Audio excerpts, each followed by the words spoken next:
তুমি হয়তোবা খেয়াল করেছ, তুমি হয়তোবা অনুভব করেছ, হয়তোবা উপলব্ধি করেছ। অনেক সময় ভালোবাসা নামক সম্পর্কের মধ্যে ভালোবাসা জিনিসটাই থাকে না। অনেক সময় আমরা ভালোবাসা শব্দটার অর্থটাই বুঝি না। আমরা মনে করি কোনো কিছু পাওয়ার আকাঙ্ক্ষাটাই ভালোবাসা। যেটা চাইছি সেটা পাবো, সেটা পেতে হবে, এটাই ভালোবাসা। আসলে ভালোবাসা জিনিসটা এমন নয়। কোনো কিছু হারানোর ভয়, এটাই ভালোবাসা। কারণ ভালোবাসা জিনিসটা একদিনে তৈরি হয় না। ওটা ভালো লাগা। ভালোবাসা জিনিসটা তৈরি হতে একটা নির্দিষ্ট সময় লাগে। আর সেই নির্দিষ্ট সময় থেকে ভালোবাসা জিনিসটার জন্ম হয়, ভালোবাসার জন্ম হয়। না, তুমি আমাকে প্রশ্ন করতেই পারো। আমার থেকে জানতে চাইতেই পারো যে তাহলে প্রকৃত ভালোবাসার উদাহরণ এক্সাম্পলটা কেমন? আমি তোমাকে বলছি। এ পৃথিবীতে কোনো সন্তান চাই না যে তার বাবা-মা তার থেকে হারিয়ে যাক। এটা ভালোবাসা। আবার সন্তানরা যদিও বা চেয়ে থাকে, কোনো বাবা-মা এটা চায় না যে তার সন্তানটা হারিয়ে যাক। এটা ভালোবাসা। আসলে প্রকৃত ভালোবাসা হচ্ছে হারানোর ভয়। যদি কোনো ব্যক্তি, যদি কোনো মানুষ তোমাকে হারানোর ভয় না পেয়ে থাকে, তাহলে সে কখনোই তোমাকে ভালোবাসত না, সে কখনোই তোমাকে ভালোবাসে না। যদি তুমি কাউকে ভালোবেসে থাকো আর সেও তোমাকে ভালোবেসে থাকে, তাহলে তার মধ্যে একটা ভয় কাজ করবে, হারানোর ভয়। যদি সত্যি সে তোমাকে ভালোবেসে থাকে। আর যদি সত্যি তুমিও তাকে ভালোবেসে থাকো, তাকে হারানোর ভয় তোমার মধ্যে কাজ করাটা প্রয়োজন। আজকের দিনে আমরা দেখেছি যে কোনো অপবিত্র সম্পর্কের সাথে ভালোবাসা শব্দটা জুড়ে দেওয়াটা অনেক সহজ, কিন্তু প্রকৃত ভালোবাসাটা এমন নয়। একজন মা তার সন্তানকে প্রকৃত ভালোবাসে, একজন বাবা তার সন্তানকে প্রকৃত ভালোবাসে। সেই জন্য সেই বাবা, সেই মা কখনো চায় না যে আমার আগে আমার সন্তান এ পৃথিবী থেকে চলে যাক, এ পৃথিবী থেকে বিদায় নিক। যে সমস্ত বাবা মা তাদের সন্তানদেরকে প্রকৃত ভালোবাসে, তারা চায় যে সন্তান পৃথিবী ছাড়ার আগে যেন আমরা পৃথিবী ছাড়ি। আমি বলবো না যে পৃথিবীর প্রতিটা বাবা মাই পবিত্র। তাহলে এ পৃথিবীতে কোনো সদ্যজাত সন্তানকে ডাস্টবিনে পাওয়া যেত না। পাওয়া যায়, এ সমাজেই পাওয়া যায়। আমি বলবো না যে পৃথিবীর প্রতিটা মানুষের মধ্যেই মানবিকতা, মানসিকতা লুকিয়ে আছে। তাহলে এ পৃথিবীতে কোনো নিষ্পাপ মানুষের উপরে অত্যাচার হতো না, কোনো নিরীহ মানুষের উপরে জুলুম করা হতো না। কিন্তু আজকের টপিক মানসিকতা, মানবিকতা এগুলো নয়। আজকের টপিক হচ্ছে ভালোবাসা। আর তুমি যে ভালোবাসার বিষয়ে জানতে চাইছো, আমি শুধুমাত্র সেই ভালোবাসাকে ব্যাখ্যা করতে চাই না। কারণ সেখানে বেশিরভাগ ক্ষেত্রে ভালোবাসা শব্দটা থাকলেও ভালোবাসা ইমোশন যেটা, সেটা থাকে না। আবারও বলছি, কোনো কিছু পাওয়ার আকাঙ্ক্ষা প্রকাশ করাটা ভালোবাসা নয়। ভালোবাসা একটা দীর্ঘ প্রসেস, যেটা একটা নির্দিষ্ট সময় পরে তৈরি হয়। আর প্রকৃত ভালোবাসা হচ্ছে হারানোর ভয়। আমি জানি যারা শুনছে তারা জীবনে অনেকেই আঘাত পেয়েছে। আর আমি মনে করি জীবনে দু একবার আঘাত পাওয়াটাও প্রয়োজন, যাতে ম্যাচিউরিটিটা সামনে আসে, ম্যাচিউরিটিটা প্রকাশ পেয়ে থাকে। জীবনের সবকিছু মন দিয়ে নয়, কিছু সিদ্ধান্ত মস্তিষ্ক দিয়েও নিতে হয়। এটা আমরা ভুলে যাই যখন আমরা কাউকে অন্ধের মতো বিশ্বাস করি। এ পৃথিবীতে কাউকে অন্ধের মতো বিশ্বাস করা কখনো গ্রহণযোগ্য হতে পারে না। হ্যাঁ, কাউকে অন্ধের মতো বিশ্বাস করা উচিত নয়। এমনকি কাউকে এতটাও প্রকাশ করা উচিত নয় যাতে সে এটা বুঝে যায় যে তুমি তার প্রতি দুর্বল। কারণ সে যখন তোমার দুর্বলতাগুলো জানতে পারবে, তখন সেই দুর্বল জায়গাগুলোতেই আঘাত করবে। সে যখন তোমার দুর্বলতাগুলো জানতে পারবে, তখন তোমাকে নিজের মতো করে ব্যবহার করার চেষ্টা করবে। আর তুমি ব্যবহৃত হবে, কারণ তুমি তার প্রতি দুর্বল। তাই কাউকে অন্ধের মতো বিশ্বাস করো না, কারোর সামনে নিজের দুর্বলতাগুলো তুলে ধরো না, কাউকে এটা বুঝতে দিও না যে তুমি তার উপরে অনেক বেশি নির্ভরশীল। যদি সত্যি জীবনে কখনো আঘাত পেয়ে থাকো, তাহলে সেখান থেকে শেখো, সেখান থেকে শিখে নিজের জীবনে প্রয়োগ করো। নিজের ঘাটতি, নিজের গ্যাপগুলো পূরণ করো। এ প্রবাদ বাক্য তুমি হয়তোবা শুনেছ যে টাকা না থাকলে ভালোবাসা জানালা দিয়ে পালাবে। আমি জানি না এই প্রবাদ বাক্য কতটা সত্য, কিন্তু তুমি যদি এটাকে সত্য মনে করো, তাহলে টাকা উপার্জন করো, নিজের ঘাটতিগুলো পূরণ করো, নিজের দুর্বলতাগুলোকে আড়াল করো।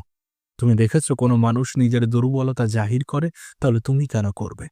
তুমি তো এটা অনুভব করেছো যে মানুষ দুর্বলতা জানার পরে দুর্বল জায়গাতেই আঘাত করে, তাহলে কেন নিজের দুর্বলতা প্রকাশ করবে? করো না। কখনোই করতে যেও না। কখনোই কাউকে অন্ধের মতো বিশ্বাস করতে যেও না। আর হ্যাঁ, আমি এমনটা বলছি না যে শুধুমাত্র ওই সন্তান আর বাবা-মায়ের যে সম্পর্ক সেটাই পবিত্র, সেটাই প্রকৃত ভালোবাসা। ভালোবাসা আছে এবং সেটা এক্সিস্ট করে। তবে হ্যাঁ, আমি এটুকু বলতে চাইছি যে আজকাল জেনারেশনটা এমন জায়গায় চলে গিয়েছে যে যেকোনো শব্দের সাথে ভালোবাসা শব্দটাকে অনেক সহজে যুক্ত করা যেতে পারে। সেখান থেকে নিজেকে সেপারেট রেখো, নিজে সতর্ক থাকার চেষ্টা করো। আর একটা তিক্ত বাস্তবতা বলবো, মানুষ তোমার থেকে বেশি তোমার অবস্থানকে ভালোবাসে। মানুষ তোমার থেকে বেশি তোমার অবস্থানকে সম্মান করে, শ্রদ্ধা করে, মর্যাদা দিয়ে থাকে, এমনকি ভালোবাসে। না, সব ক্ষেত্রে এটা প্রযোজ্য নয়, কিন্তু জীবনের বেশিরভাগ ক্ষেত্রেই এটা প্রযোজ্য। বিশেষ করে আজকের জেনারেশনে ভালোবাসা সম্পর্কের সাথে ফায়দা সম্পর্কের একটা গভীর সম্পর্ক আছে, একটা বিশেষ সম্পর্ক আছে। দেখো, তুমি আমার কথার সাথে এগ্রি নাও করতে পারো। আমার চিন্তাভাবনার সাথে তোমার চিন্তাভাবনা সম্পূর্ণ ভিন্ন হতে পারে, কিন্তু বর্তমান পরিস্থিতির দিকে তাকিয়ে ম্যাক্সিমাম যেটা ঘটছে আমি সেটাই বলছি। জানি না তুমি জীবনের কোন পর্যায়ে আছো, তোমার বয়স কত। তুমি যদি একটু ইয়াং হয়ে থাকো, যদি তোমার বয়স একটু কম হয়ে থাকে, তাহলে তোমাকে বলবো সব সিদ্ধান্ত ইমোশনালি নিও না। আর ভালো লাগা এবং ভালোবাসার মধ্যে গুলিয়ে ফেলো না। এই দুটির মধ্যে পার্থক্যটা অনেক স্পষ্ট, অনেক ক্লিয়ার। ভালো লাগা হচ্ছে পাওয়ার আকাঙ্ক্ষা, আর ভালোবাসা হচ্ছে হারানোর ভয়। আবারও বলছি, ভালো লাগা হচ্ছে পাওয়ার আকাঙ্ক্ষা, আর ভালোবাসা হচ্ছে হারানোর ভয়। কাউকে দেখে যদি সত্যি মনে হয় যে সে আমাকে প্রচুর ভালোবাসে, তাহলে তার অন্তরে, তার মনে এটা কাজ করাটা খুবই গুরুত্বপূর্ণ। হারানোর ভয় থাকাটা খুবই গুরুত্বপূর্ণ। যে তোমাকে ছেড়ে বাঁচতে চাই, সে কিভাবে তোমাকে ভালোবাসে? যদি তার মনে হারানোর ভয় কাজ নাই করে, সে কিভাবে তোমাকে প্রকৃত ভালোবাসে? না, না, না, না, প্রকৃত ভালোবাসা এমন নয়। যদি কখনো কোথাও থেকে ঠকে থাকো, তাহলে অনেক অভিজ্ঞতা সঞ্চয় হবে। দু একবার ঠকাটাও প্রয়োজন। এতে মানুষের মস্তিষ্কটা খোলে। আমি দেখেছি অনেকে অনেক নেগেটিভ সিদ্ধান্ত নিয়ে থাকে। আমি দেখেছি অনেকে নিজেই নিজেকে কষ্ট দিয়ে থাকে, নিজেই নিজেকে ধ্বংস করার কথা ভাবে। আর আমি এটাতে কখনোই এগ্রি করি না, আর করবও না। দেখো, কেউ তোমাকে ছেড়ে যাচ্ছে, তার মানে সে তোমার যোগ্য ছিল না। আমি এটা মনে করি, আর এটা বাস্তব। জীবনের একটা নির্দিষ্ট পর্যায়ে গিয়ে তোমার এটা অনুভব হবে। আমরা অনেক সময় অনেক খারাপ জিনিস থেকে বঞ্চিত হই, তার মানে আমাদের জন্য অনেক ভালো কিছু অপেক্ষা করছে, এমনটাও হতে পারে। যদি তুমি কারোর থেকে রিজেক্ট হও, যদি তুমি কারোর থেকে বঞ্চিত হও, তার মানে এমন নয় যে তুমি তার থেকে ভালো কাউকে পাবে না। তুমি নিজের উপরে কাজ করো, নিজেকে পরিবর্তন করার চেষ্টা করো, নিজের পরিবারের মানুষগুলোর জন্য কাজ করো। এমনটা তো নয় যে তোমার জীবনে আপন মানুষ নেই। প্রকৃত আপন মানুষ তোমার দিকে তাকিয়ে আছে। তারা তোমার মধ্যে তাদের পুরো জীবনটা দেখে। তুমি নিজেকে ধ্বংস করার কথা কেন ভাবছো আমি বুঝি না। উপরওয়ালা তোমাকে পাঠিয়েছে এ পৃথিবীতে, তিনিই তোমাকে জীবন দিয়েছেন, আর তুমি নিজের জীবন নিজে ধ্বংস করার কথা ভাবছ। না, এই জীবন তোমার হতে পারে, কিন্তু তোমার দেওয়া নয়। কেউ একজন এ পৃথিবীতে তোমাকে পাঠিয়েছে, তার কথা ভাবো, তার পরিকল্পনার উপরে বিশ্বাস রাখো। জীবনের অনেক পর্যায়ে এমনটা হয়ে থাকে, এমনটা হয়েছে, আর এমনটা আগামীতেও হবে। অনেক ছোট কিছু হারিয়ে অনেকে অনেক বড় কিছু পেয়ে থাকে। আমি এটা দেখেছি, আমি এটা অনুভব করেছি, আমি এটা রিয়ালাইজ করেছি যে অনেক কিছু না পাওয়ার মধ্যেও অনেক মেসেজ লুকিয়ে থাকে, যে ওয়েট অ্যান্ড সি, তোমার জন্য ভালো কিছু আসছে। জাস্ট একটু অপেক্ষা করো, একটু ধৈর্য ধরো, একটু একটু নিজেকে সংযত রাখার চেষ্টা করো, একটু নিজের মস্তিষ্ক দিয়ে ভাবার চেষ্টা করো। আর যদি সত্যি অন্তর দিয়ে ভাবতে হয়, তাহলে নিজের পরিবারের কথা একবার মাথায় আনার চেষ্টা করো। যারা তোমাকে ছোটবেলা থেকে লালন পালন করেছে, যারা তোমাকে এত বড় করে তুলেছে, যারা তোমার জীবনের উপরে একটু হলেও অধিকার রাখে। দুদিন আগে পরিচয় হওয়া মানুষগুলোকে তুমি আপন ভাবো, আর যারা তোমাকে জন্ম থেকে সাথ দিচ্ছে, তাদেরকে তুমি পর করে দাও কিভাবে? তবে হ্যাঁ, অনেক সময় আমাদের ভুল বোঝাবুঝি হয়, আমাদের মতপার্থক্য তৈরি হয়। অনেক সময় অনেকে রাগের মাথায় অনেক কিছু বলে দেয়। তার মানে এমনটা নয় যে সে তোমাকে ছেড়ে যেতে চায়, সে তোমাকে ছেড়ে থাকতে চায়।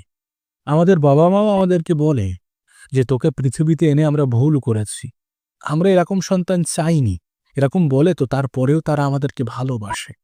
জীবনের অনেক পর্যায়ে অনেক ঝামেলা হয়ে থাকে, অনেক মতপার্থক্য তৈরি হয়ে থাকে। তার মানে এমনটা নয় যে সম্পর্ক ছিন্ন করতে হবে। যদি সেখানে ভালোবাসা শব্দটা থেকে থাকে, তাহলে সে আবার পাওয়ার আকাঙ্ক্ষা, পাওয়ার ইচ্ছা জাহির করবে। তাহলে সে আবার মিশতে চাইবে, একসাথে থাকতে চাইবে। এমনটা নয় যে জীবনের সব ক্ষেত্রে আমরাই সঠিক, অনেক সময় আমরাও ভুল করি। মানুষ তো মানুষ মাত্রই ভুল করে।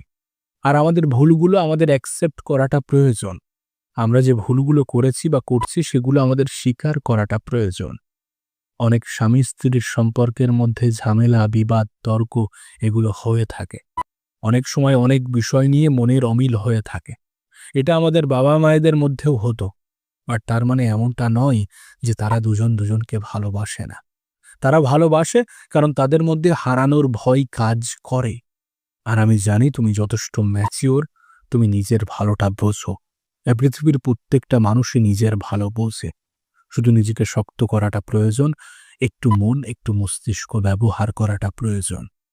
শেষে তোমাকে ওই একটা কথা আবারও বলতে চাইব যে প্রকৃত ভালোবাসা আসলে পাওয়ার আকাঙ্ক্ষা নয়, ওটা ভালো লাগা। প্রকৃত ভালোবাসা হচ্ছে হারানোর ভয়। যদি সত্যি কেউ তোমাকে ভালোবেসে থাকে, তাহলে তার মধ্যে হারানোর ভয় কাজ করবে। যদি সত্যি তুমি কাউকে ভালোবেসে থাকো, তাহলে তোমার মধ্যেও হারানোর ভয়ের চিন্তাটা অবশ্যই আসবে।